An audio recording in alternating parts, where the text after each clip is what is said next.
Firman Tuhan dari Injilnya Kristus yang dituliskan oleh Rasul Matius, pasal yang ke-11 ayat yang ke-28 sampai yang ke-30. Ini judul perikop di Injil Matius adalah ajakan juru selamat. Dikatakan demikian, marilah kepadaku semua yang letih lesu dan berbeban berat, aku akan memberikan kelegaan kepadamu. Pikullah kuk yang kupasang dan belajarlah dariku, karena aku lemah lembut dan rendah hati. Dan jiwamu akan mendapat kelegaan, sebab kuk yang kupasang itu menyenangkan dan bebanku pun ringan. Ayat 29 yang jadi fokus kita. Pikullah kuk yang kupasang dan belajarlah dariku, karena aku lemah lembut dan rendah hati, dan jiwamu akan mendapatkan kelegaan. Tuhan dalam iman Kristen bukan Tuhan yang ribet. Tuhan dalam kekristenan adalah Tuhan yang sangat sederhana, yang dalam kesederhanaannya pun kita manusia tak sanggup membayangkannya. Adakah manusia di bumi ini ketika ditanya, di manakah engkau melahirkan? Aku hanya melahirkan di rumah gubukku yang kecil. Atau ketika saya dilahirkan di tempat yang sangat kecil, di sebuah perkampungan yang tak ada apa-apa.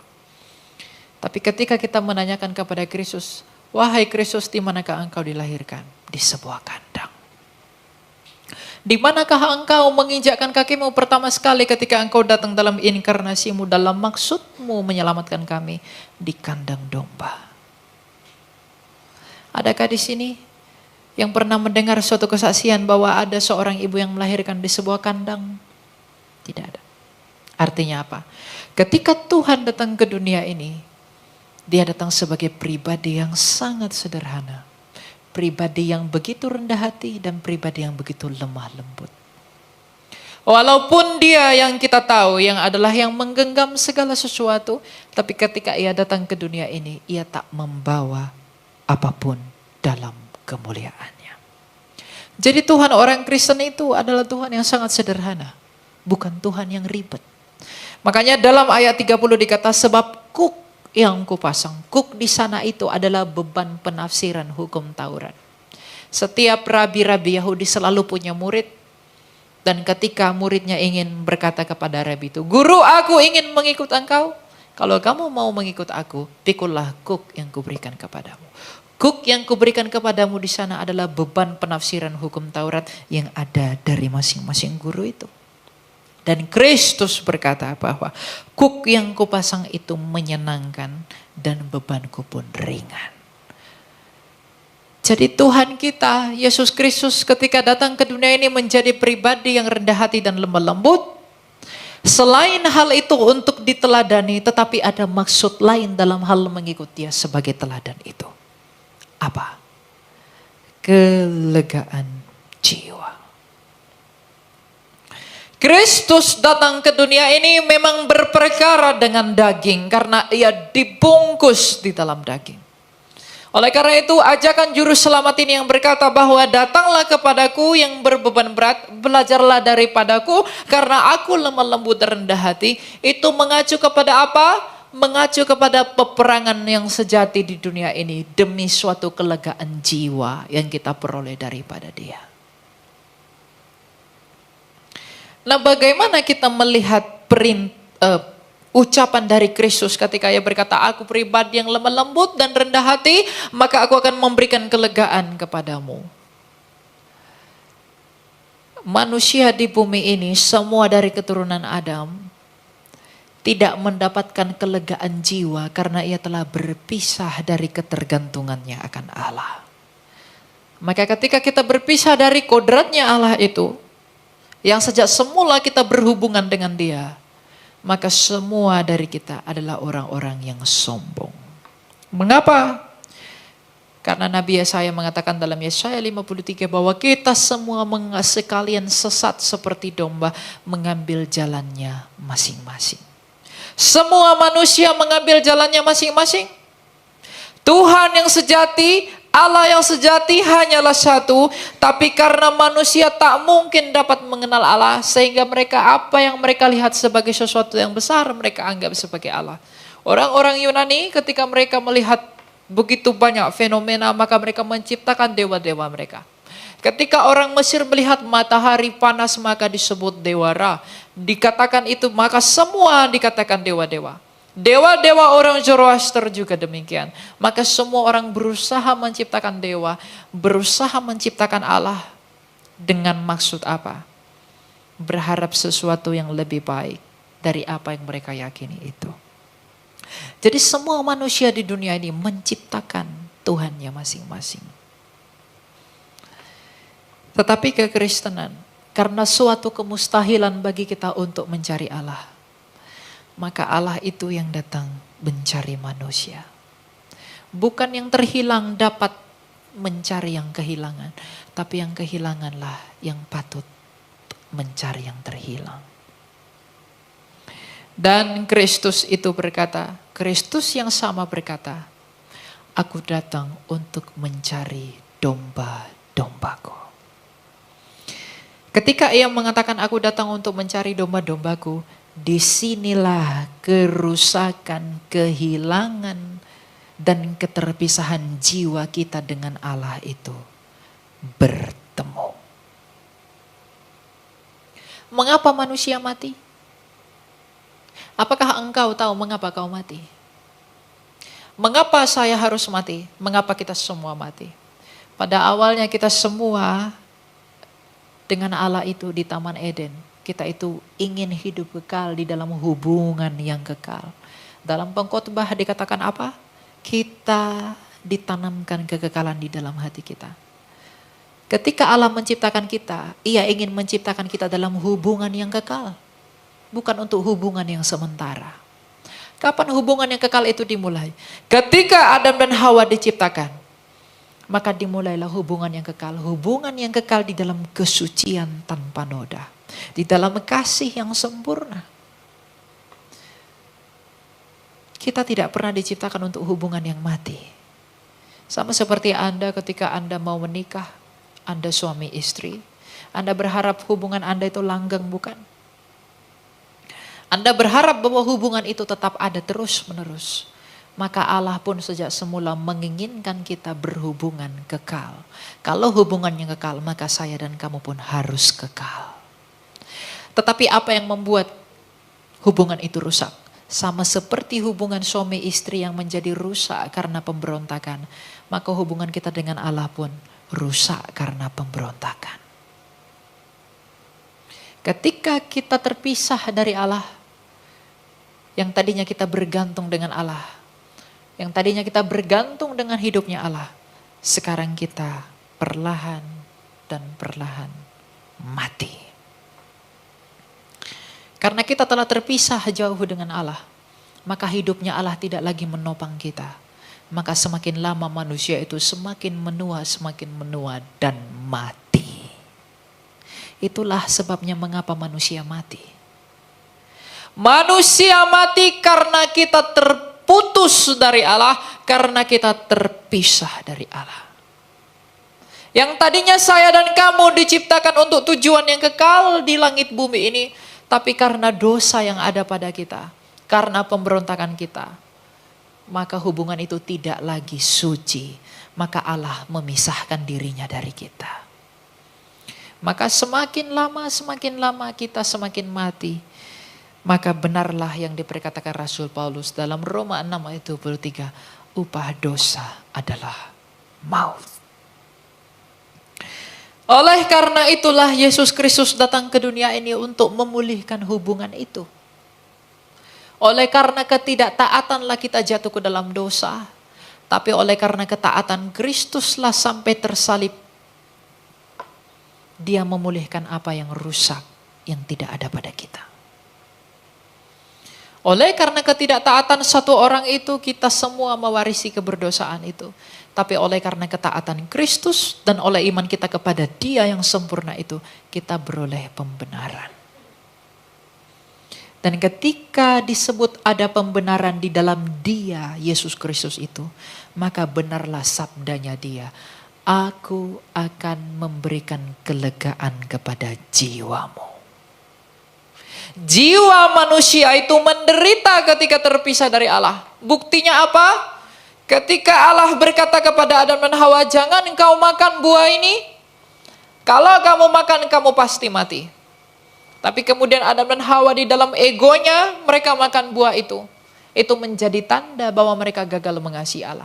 Apakah Anda pikir ketika Tuhan mengatakan, jangan makan buah itu, apakah Anda pikir itu sebagai sebuah ujian kepada Adam dan Hawa? Tidak. Itu bukan ujian.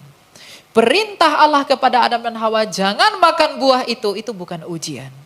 Tapi adalah itu cara Allah untuk memberitahu Adam dan Hawa, beginilah caramu mencintaiku.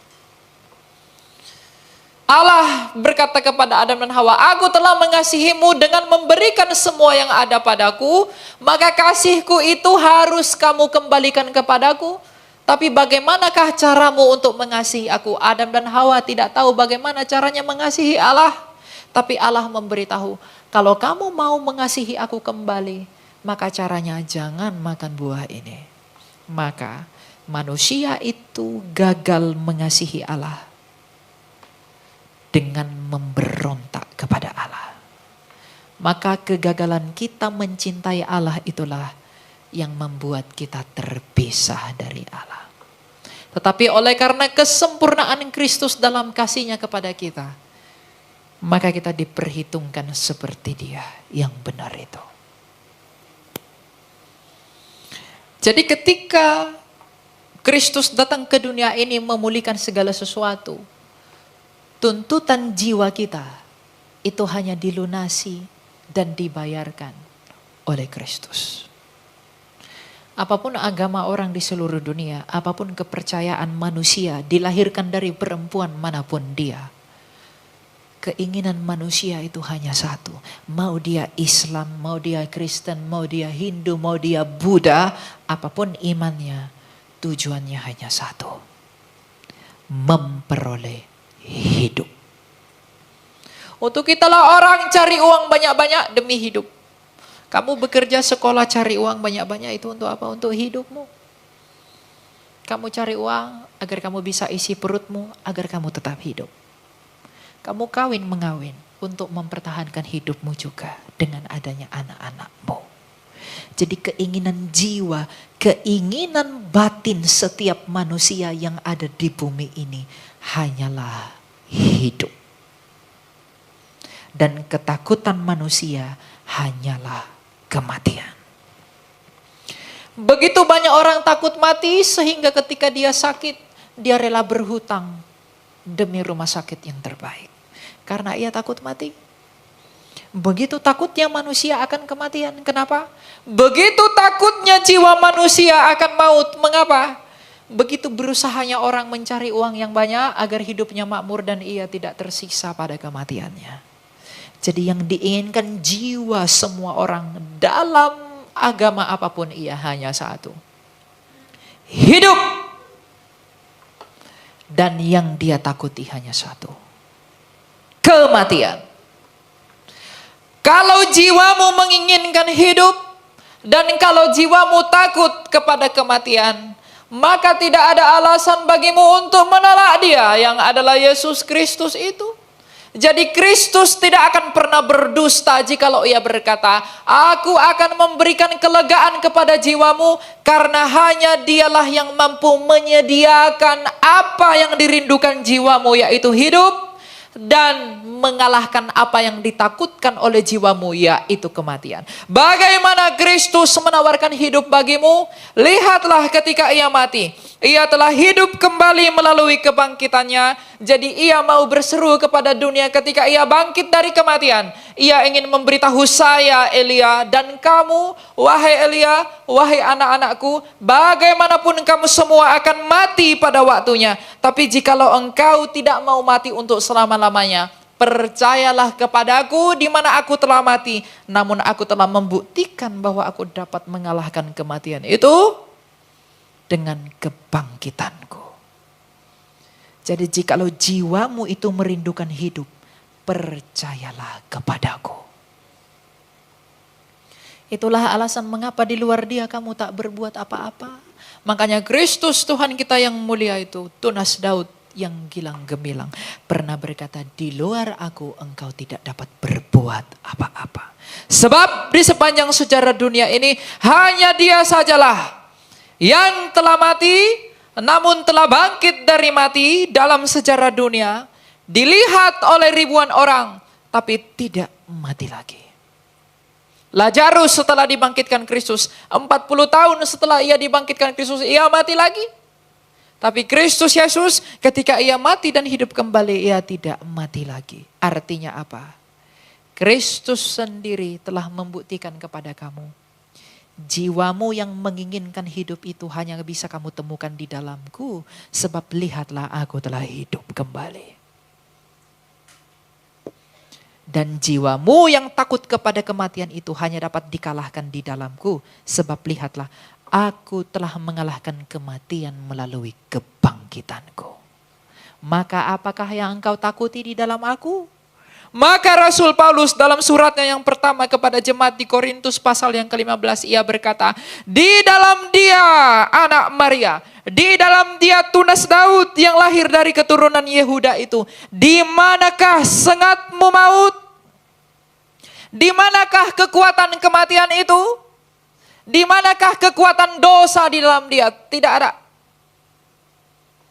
Oleh karena itu, jikalau jiwamu ingin hidup, dan jikalau jiwamu tidak ingin ditawan oleh kematian itu, dengan demikian kalau kamu mau jiwamu ingin memperoleh kelegaan dari kuasa kematian, dan kamu ingin jiwamu lega untuk memperoleh hidup sebagaimana yang diinginkan oleh batinmu, maka datanglah kepadaku, kata Kristus. Artinya ketika Tuhan kita itu bersabda, belajarlah kepadaku karena hanya aku yang bisa memberikan kelegaan kepadamu. Itu bukan hanya omong-omong doang, tapi ia membuktikan bagaimana itu bisa terjadi. Oleh karena itu, sebab kita tidak dapat menanggung apa yang ditanggung oleh Dia, Raja dari Yehuda itu, maka iman kita kepada Dia melayakkan kita menerima anugerah itu. Di dalam Dia kita beroleh pembenaran, tapi di luar Dia kebinasaan mengintip kita. Oleh karena itu, wahai anak-anak muda, pikirkanlah lebih jauh. Mengapakah engkau mengikuti Dia? Mengapakah Kristus berkata dalam Matius 28 ayat 19, jadikanlah semua bangsa muridku, bukan jadikanlah sebuah bangsa pengikutku.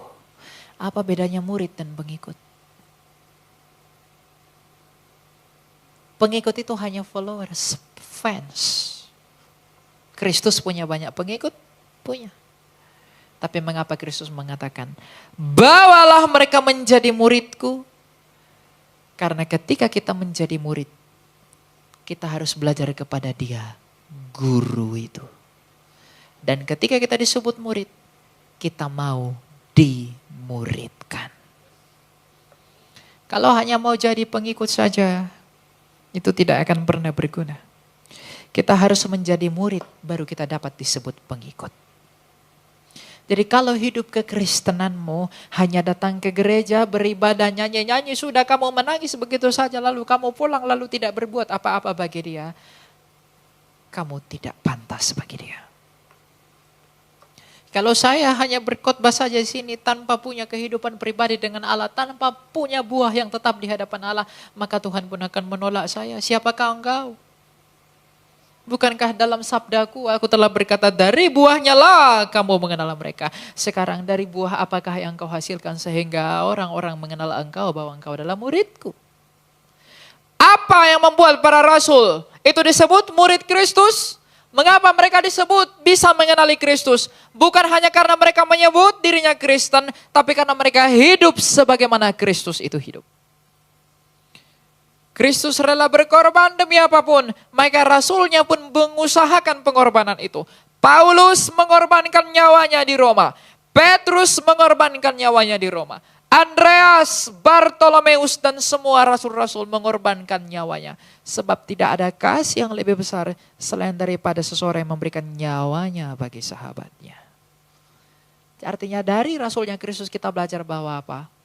Iman kepada Dia Status kita murid atau tidaknya kepada dia bergantung dari pengorbanannya kita kepada dia. Sekarang apakah yang sudah kita korbankan bagi dia? Apakah yang kita sudah perjuangkan bagi dia yang kita sebut Tuhan kita itu? Apakah yang sedang kita usahakan bagi dia yang kita sebut Allah kita itu? Kalau tidak ada, layakkah saya disebut murid? Layakkah saya disebut pengikut dari dia yang tak berkebinasan itu? Sebab bagaimanapun, hanya dan hanya di dalam dialah kita bisa memperoleh kelegaan jiwa, sebab hanya dialah yang mampu memberikan apa yang dirindukan jiwa semua manusia, yaitu kehidupan. Dan hanya dialah yang dapat mengalahkan apa yang ditakuti oleh jiwa semua manusia, yaitu kematian itu. Maka di dalam rasa syukur kita akan dia, bahwa hanya dia yang mampu memberikan dan memperbaiki hubungan kita yang rusak kepada Allah kita itu. Maka sekarang, apakah yang kita perjuangkan di dalam dia?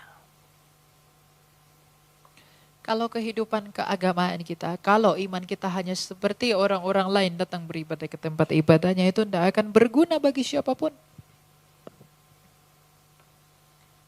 Tidak ada jaminan saya yang berdiri berkhotbah di sini saya diperhitungkan sebagai orang benar. Tidak ada jaminan orang yang main musik di sana itu dijamin sebagai orang benar. Apalagi yang menyanyi di sini. Apalagi engkau yang duduk di sana. Sebab apa? Pertobatan itu bukan hanya mendengar Injil, tapi melakukan Injil. Nah sekarang, apakah kita sedang mengusahakan pertobatan di dalam dia? Apakah kita mengusahakan kehidupan sebagaimana Kristus itu telah hidup? Apakah hati kita berduka cita kalau kita melukai dia? Apakah hati kita bersuka cita hanya oleh karena apa yang telah ia selesaikan di Kalvari itu? Kalau Kristus itu bukan menjadi sumber sukacita terbesarmu, maka engkau belum murid. Sebab muridnya Kristus. Karena Kristus itulah sukacita terbesarnya, bahkan nyawanya pun diberikan demi sukacita itu.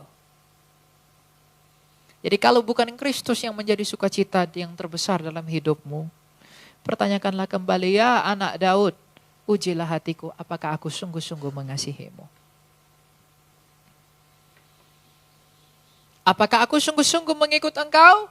Apakah aku sungguh-sungguh mengasihi kau? Bangun dan bangunlah, lihatlah kembali apa yang telah udah kau lakukan bagi dia. Sebab ketika ia datang di dalam tahta pengadilannya yang menakutkan itu, semua kita tidak akan ada yang sanggup berdiri di hadapannya dia. Saya tidak akan sanggup memandangi wajah dia yang tak berkebinasan itu. Sebab apa yang tersembunyi, apa yang tidak engkau lihat mengenai saya, apa yang saya tidak lihat mengenai engkau, itu semua akan ditelanjangi di depan seluruh makhluk pada hari pengadilannya. Tapi berharap kepada kemurahan dan kerendahan hatinya dia dan kelemah lembutannya, itulah yang harus kita usahakan. Semakin hidup di dalam apa yang dia sukai.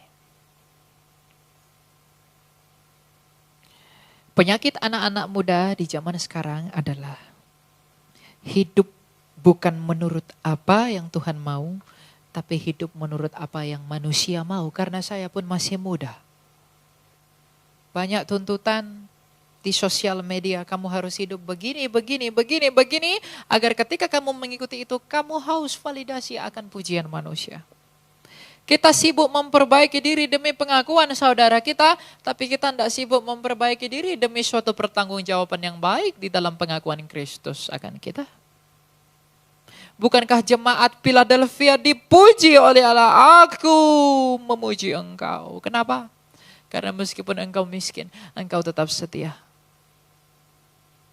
Ada yang dipuji oleh Allah di dalam ketekunan dan perjuangannya. Itukah yang kita kejar sebagai seorang murid atau pengakuan dunia? Tampil saja, tapi tidak ada kehidupan dan batu karang yang kokoh yang kita asah dalam iman. Kalau hanya cover kita saja yang kita perbaiki, tadi dalam masih busuk, kita akan dibuang oleh dia.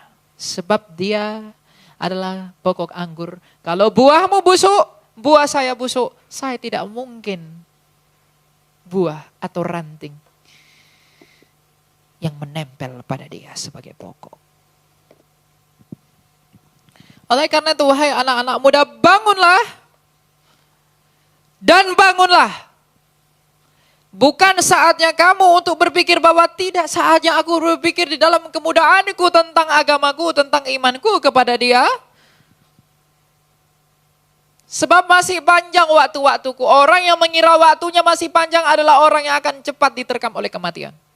Sebab orang-orang yang lebih muda dari saya dan dari kamu pun banyak sudah mati. Kematian itu hanya satu langkah di depanmu. Jadi kalau ada anak muda mengatakan, aku belum mau mempersiapkan sesuatu bagi dia, maka dia pun tidak akan mempersiapkan sesuatu buat kamu. Upah hanya ada bagi mereka yang berjuang, upah hanya ada bagi mereka yang bekerja. Kerajaan Allah adalah upah bagi mereka yang bekerja. Kerajaan Allah adalah upah bagi mereka yang berjuang di dalam perjuangan Mesias itu. Sebab kalau saya tidak hidup sebagaimana Kristus telah hidup di dalam kerendahan hati, demi kelegaan jiwa saya, maka saya tidak akan memperoleh apapun seperti yang Kristus peroleh. Sebab ia yang menjadi sulung dari antara kita, dengan demikian kita disebut sebagai pewaris dari apa yang telah ia kepadanya telah diberikan. Maka anak-anak muda, pikirkanlah kehidupan pertobatanmu. Tidak saatnya kamu memuaskan telinga pacarmu. Tidak saatnya kamu memuaskan telinga temanmu. Tidak saatnya saya memuaskan telinga sahabat saya. Tapi kini saatnya kita berlomba-lomba demi suatu hal yang baik bagi Kristus. Sebab sadarlah dan sadarlah, hanya Dia yang dapat menolongmu. Laki-laki yang kau bilang paling ganteng, paling apapun itu segala macam. Perempuan yang kau puji-puji itu dia pun akan mati dan tak akan dapat menolongmu. Dan dia tak akan bisa berbuat apa-apa buatmu. Orang yang kau kagumi idol-idol Korea lah apa segala macam. Yang kau puji-puji itu gak akan dapat berbuat apa-apa bagimu. Kamu rela berhari-hari scroll sampai cetak foto-foto tempel dimanapun. Karena apa kau melakukan itu? Aku mencintai mereka. Tapi pernahkah engkau mengusahakan hal yang sama bagi Kristus yang menolongmu? Kau belum pernah. Cintamu lebih besar kepada manusia. Maka Kristus berkata, kalau kamu lebih mengasihi saudaramu daripadaku, kau tak layak bagiku. Kalau saya lebih mengasihi apa yang ada dalam hidup saya lebih daripada Kristus itu, maka saya pun akan ditolak oleh Kristus. Dan kita semua akan dibuang kalau kita lebih mengasihi manusia daripada Dia. Tapi kalau kita mengasihi Dia, kita pasti mengasihi sesama kita. Sebab apakah bukti saya mengasihi Dia? Saya mengasihi kamu dan kamu pun mengasihi saya. Jadi anak-anak muda, kau adalah bunga gereja. Kau adalah masa depan gereja. Persiapkanlah dirimu untuk meneruskan dan menyambut Dia dan berdandan sebagai pengantin yang baik bagi Dia mempelai pria yang akan datang itu. Kita semua ini adalah pengantin perempuannya Kristus dan Dia adalah mempelai laki-laki.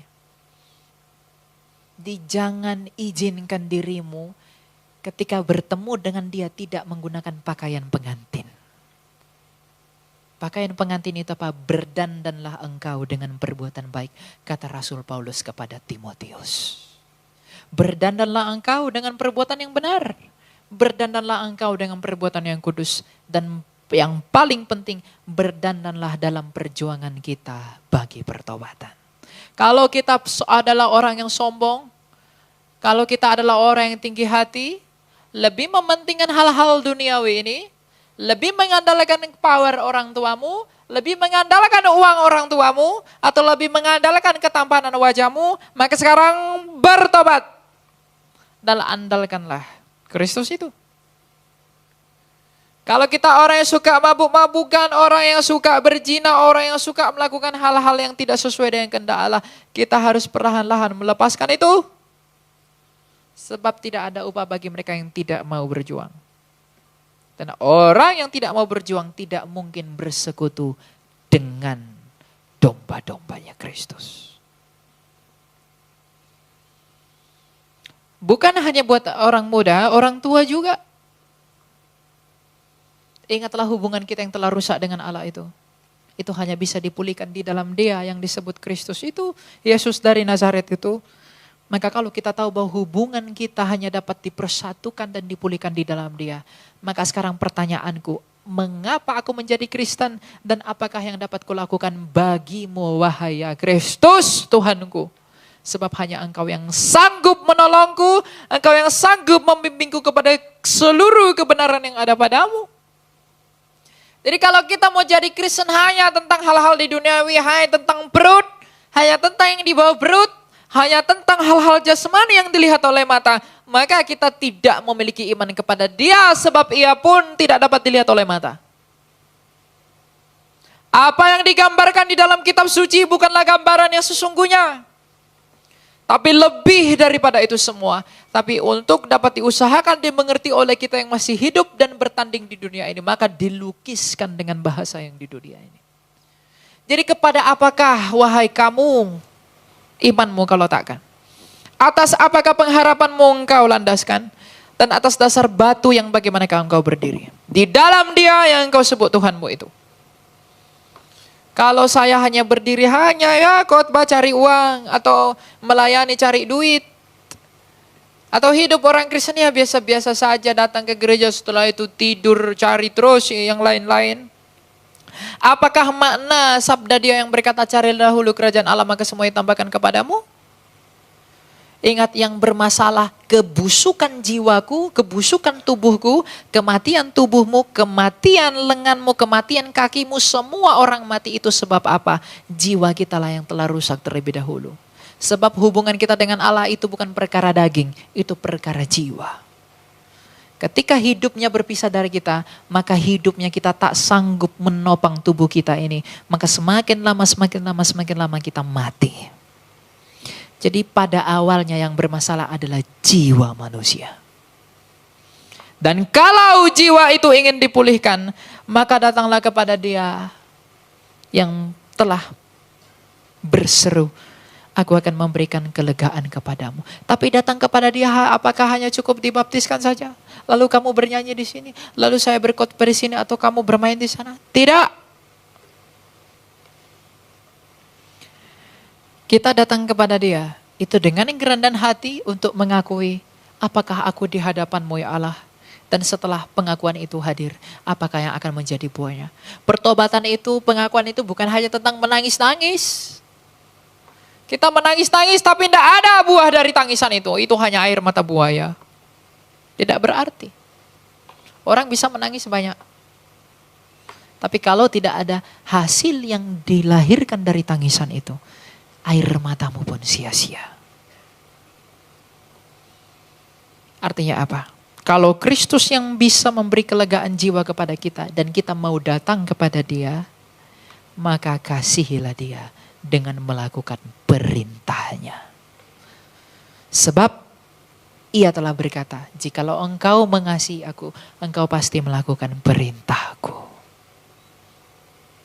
Jadi kejarlah kemurnian iman, kejarlah cintamu kepada Dia. Anak-anak muda, jangan kau mengusahakan mencari perhatian sama orang lain agar kamu bisa jadi pacarnya, kamu bisa jadi pasangannya. Kamu cari terus. Kamu usahakan banyak hal agar kamu bisa berpasangan dengan baik. Kamu mencari pengakuan dunia tapi kita tidak melayakkan dan memantaskan diri bagi Kristus. Ketika kematian itu tiba, maka lenyaplah maksud-maksud kita. Oleh karena itu mulai dari sekarang renungkanlah. Kau pulang dari pintu gereja ini. Akui dosamu di hadapan Allah dan berdoalah di dalam kamarmu dan mintalah kepada Allah. Ya Allah, tuntunlah aku kepada seluruh kebenaran yang daripadamu dan ajarilah aku untuk hidup menurut peraturanmu. Dan tolonglah aku agar bisa menyelesaikan pertandinganku. Pernahkah kita berdoa meminta tolong, meminta Dia menyelamatkan kita, meminta Dia mengasihani kita, dan meminta Dia untuk melindungi kita, agar kita hidup semakin layak di hadapannya? Kalau isi doa kita hanya tentang Tuhan, aku mau ini, mau aku itu, jangan jadi Kristen. Tuhan Yesus baik. Kenapa Tuhan Yesus baik? Dia kasih aku pacar yang kerjanya di perusahaan ini. Tuhan Yesus baik. Kenapa Tuhan Yesus baik? Aku ganti mobil. Tuhan Yesus baik. Kenapa Tuhan Yesus baik? Oh, aku baru saja dapat ini itu. Apakah kamu tidak bisa bersyukur? Apakah salah bersyukur dalam hal itu? Tidak salah.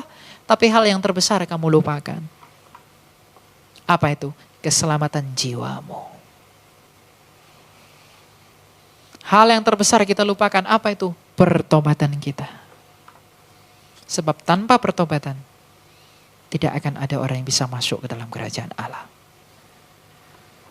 Dan sebagai yang terakhir, kalau kita mau memperoleh kelegaan jiwa dan harus datang kepada Kristus itu, dan untuk datang kepada Dia adalah melalui pertobatan. Sekarang, bagaimana caranya bertobat? Cara bertobat ada 3 hal yang kamu butuhkan. Kerendahan hati, kerelaan hati, dan berserah diri. Seperti Daud telah berdoa, ya Allah berikanlah aku hati yang rela. Hati yang rela untuk apa? Untuk meninggalkan kenikmatan-kenikmatan yang tak berkenan di hadapan Engkau. Kerelaan untuk meninggalkan apa yang tidak sesuai dengan kehendak Allah. Meninggalkan apa yang menjadi hal-hal yang dibenci oleh Allah. Kita harus meminta kerelaan itu sebab kita sendiri tidak akan pernah bisa lemah sebab kita ini di dalam daging yang berdosa. Tapi oleh karena kuasa Dia, hal itu akan diberikan bagi siapa yang meminta. Oleh karena itu Ia pernah berkata, ketuklah, mintalah, maka engkau akan diberi. Apakah yang kita minta kepada Allah? Apakah kita meminta kerelaan hati?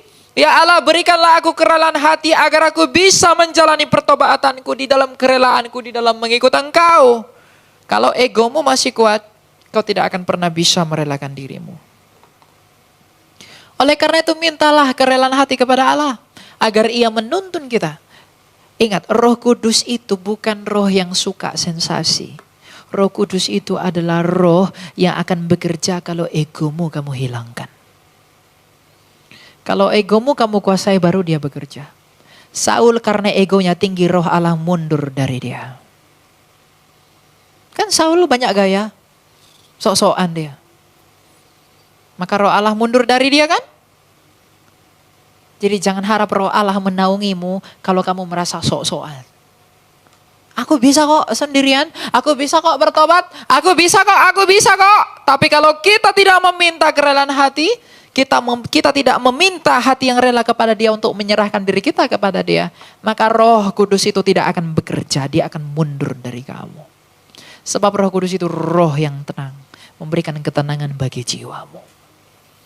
Kita baru memperingati turunnya Roh Kudus. Kenaikan Tuhan Yesus. Dan Roh Kudus akan diturunkan. Tetapi makna Roh Kudus itu diturunkan apa? Ingat, Dia disebut penghibur, Dia disebut penolong.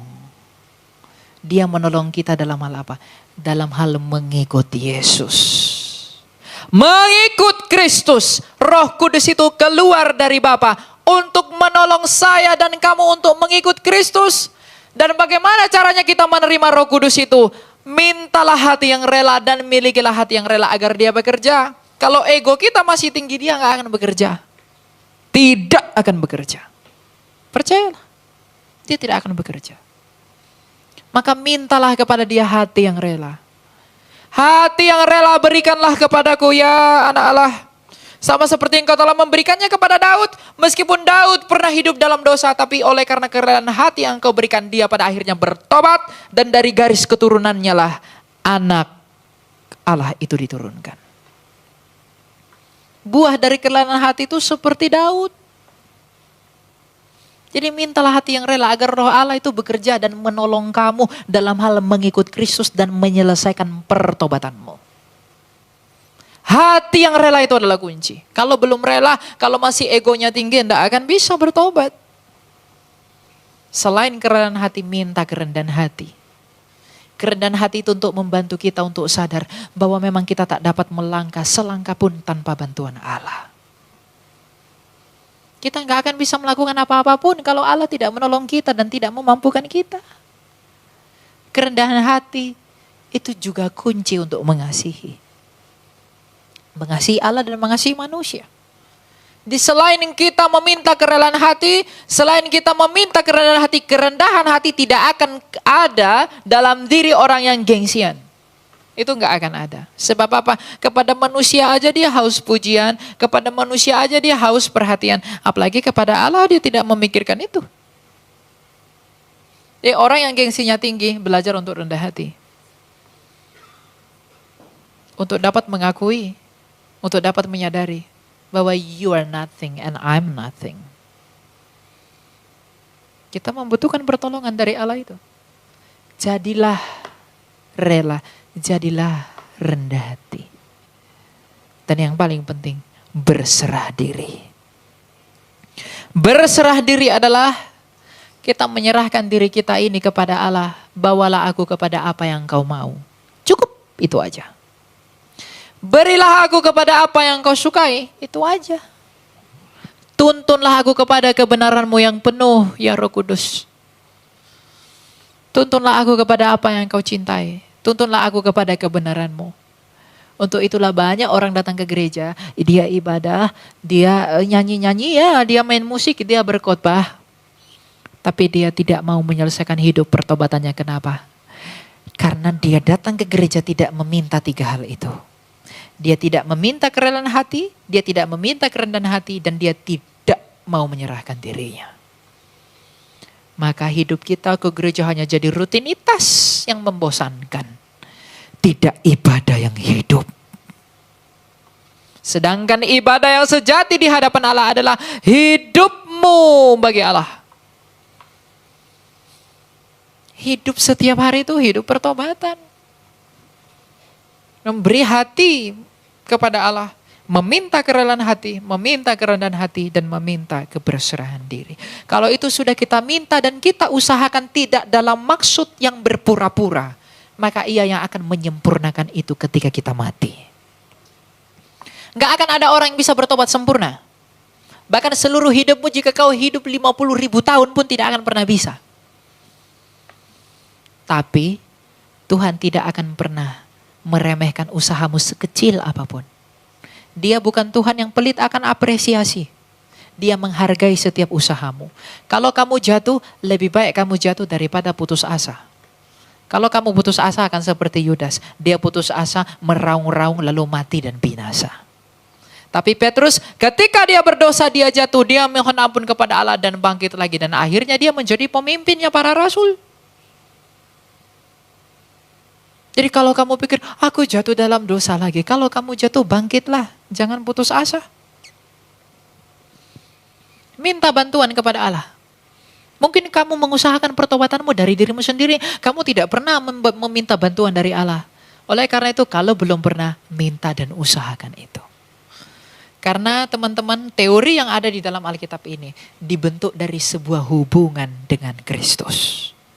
Makanya dalam 1 Yohanes 1 dikatakan apa? Apa yang kami lihat dengan mata, apa yang kami raba, apa yang kami dengar, itulah yang kami tuliskan kepadamu tentang firman hidup.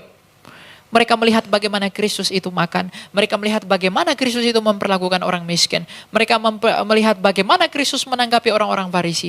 Maka demikianlah hidupnya para rasul itu.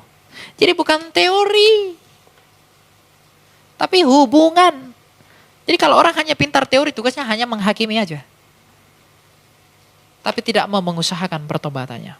Kalau hanya tentang tahu teori, ya udah datang aja ke gereja nyanyi-nyanyi, udah setelah itu pulang, udah enggak ada maknanya menjadi kosong.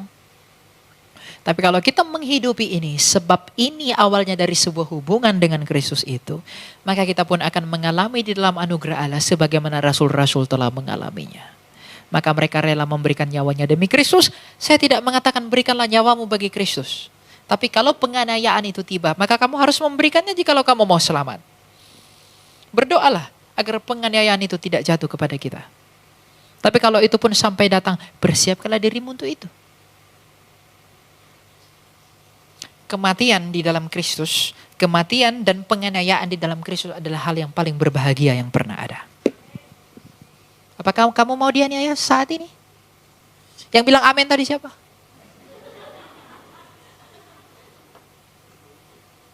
Ya kalau gitu nanti saya bawa ke sana ya.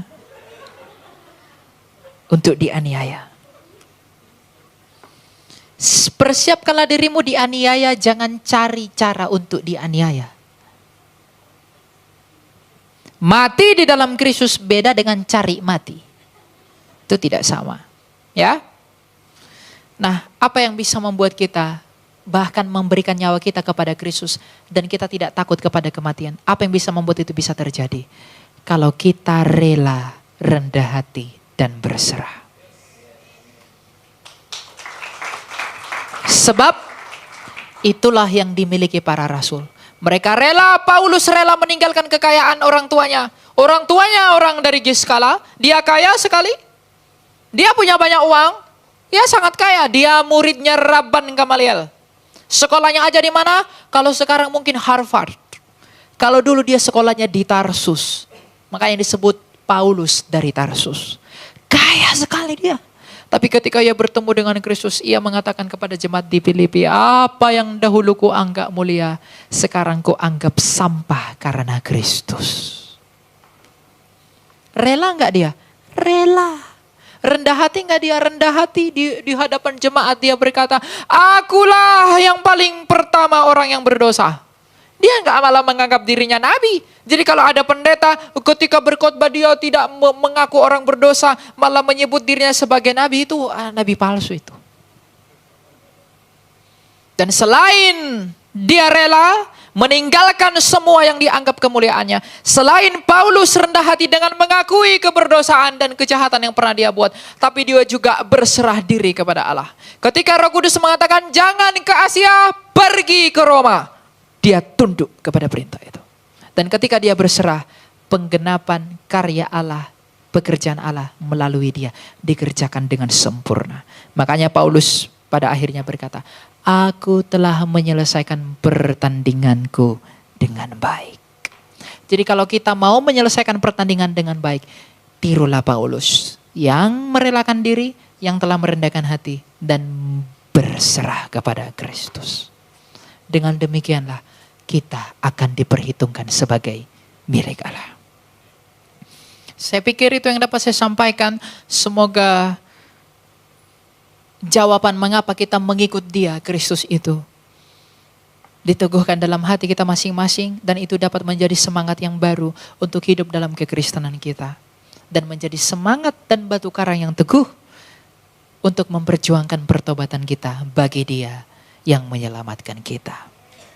Tuhan memberkati, kita berdoa. Mari kita berdoa. Tuhan Yesus Kristus, penguasa langit dan bumi, kami bersyukur kepadamu Tuhan untuk anugerah dan cinta kasih-Mu yang tak terlukiskan oleh apapun yang ada dalam hidup kami. Kami berterima kasih kepadamu Tuhan untuk cinta dan kasih